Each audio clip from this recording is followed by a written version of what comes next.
almanac. Me and you gonna have a little chat about books. Hi guys! So today I'm going to be doing a book review, and the book that I'm going to be reviewing is Before They Are Hanged, which is book number 2 in the First Law Trilogy by Joe Abercrombie. I read the first one late last year and I really enjoyed the first one. I gave that one 5 stars.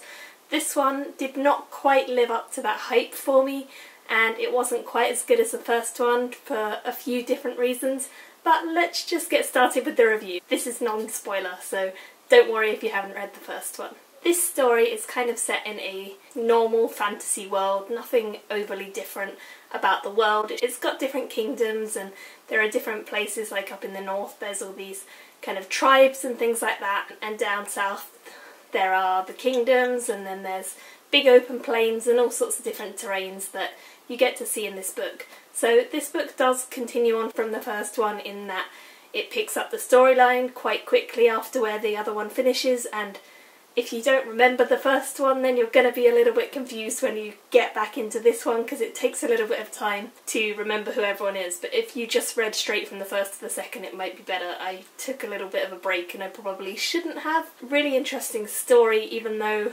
I didn't like it quite as much. The reason that I didn't like it quite as much was not because it was bad, because the characters and the storyline and the different descriptions of everything were really, really good, just as they are in book number 1.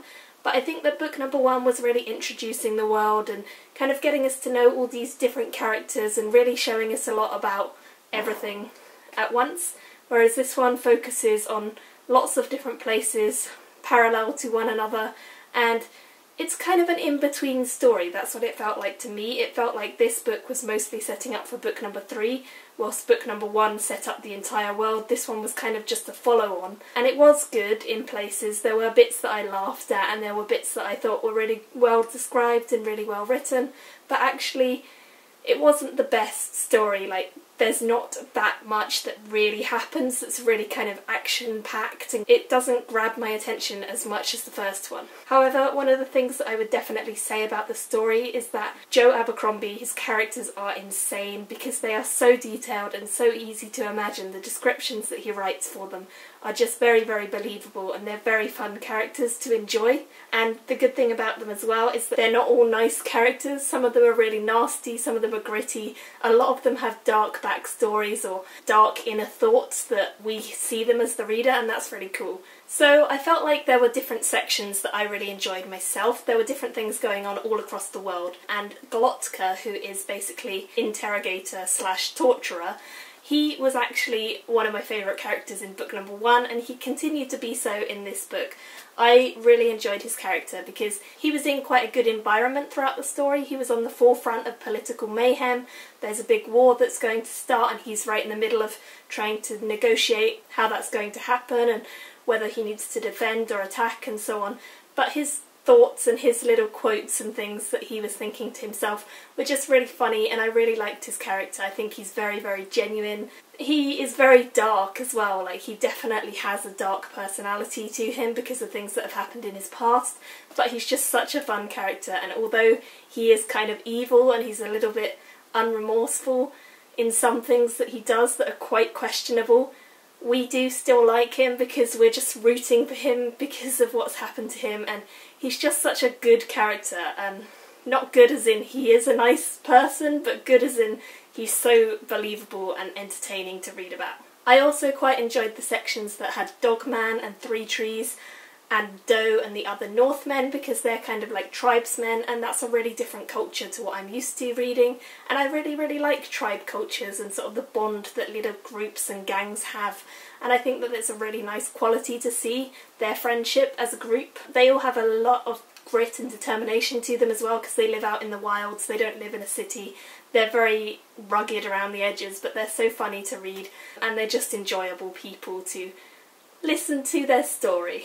I also really like West. He's a captain and he's not a highborn, but he is very sensible, he's very diplomatic, and he's very straightforward, which I really like, because there needs to be someone who is clear-headed and good with sorting things out in the situations that they get into in this book, because there are a lot of different fights that are going on at the same time, and he is kind of the peace and the calm in the middle of the fight, which is a really good thing to see. I also did enjoy aspects from Giselle and Logan and Pharaoh, because there were different parts that they had that I enjoyed, such as Pharaoh calling them Pinks. I thought that that was really funny, because clearly that's her little nickname for them, and she kind of develops a lot in this story. If you read the first one, then she's quite brittle and dark, and she doesn't really open up at all about her personality or her backstory, but in the second one we get to see a little bit more about her emotions, which is really nice.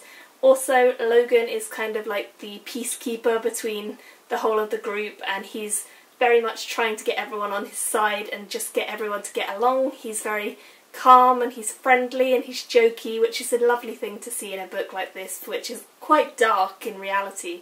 So I enjoyed that. Also, Giselle grows a lot as a character in this story.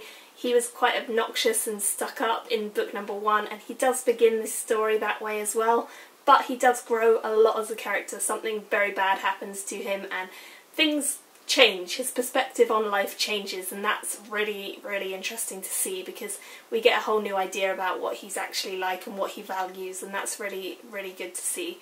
An improvement on his character, I think.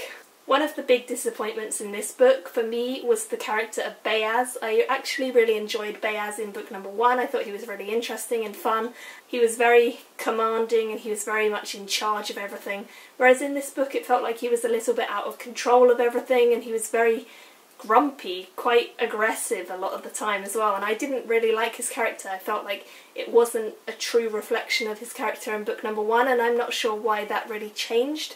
Although there is a bit of storyline that kind of indicates why it could have changed, I still think that he was quite a dark character in this book compared to book number 1. He became a lot grumpier and a lot nastier towards his travelling companions, which I didn't really like, so that was a bit of a shame for me.